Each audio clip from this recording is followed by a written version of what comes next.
May isang matanda na nagtitinda ng mangga.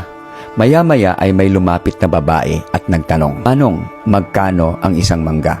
Sabi ng matanda, 10 ang isa. Sabi ng babae, "Bibili ako ng 20, pero ang gusto ko, 3 ang isa. Kung di ka papayag, aalis na lang ako."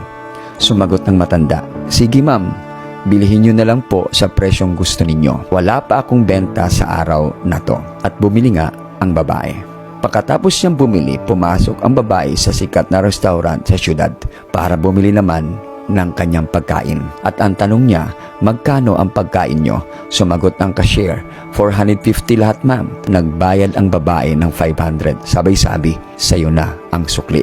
Itong istoryang ito ay normal lang sa mga taong may pera. Pero napaka-unfair naman sa parte ng matanda na nagtitinda. Bakit may ilan sa atin na nagdadamot sa mga taong kailangan ng tulong natin? Pero mapagbigay naman tayo sa mga taong hindi naman kailangan ng tulong. Mga kaibigan, gamitin mo yung pera mo para maayos ang ugali mo. Huwag mong ipakita ang ugali mo para lalong dumami ang pera mo.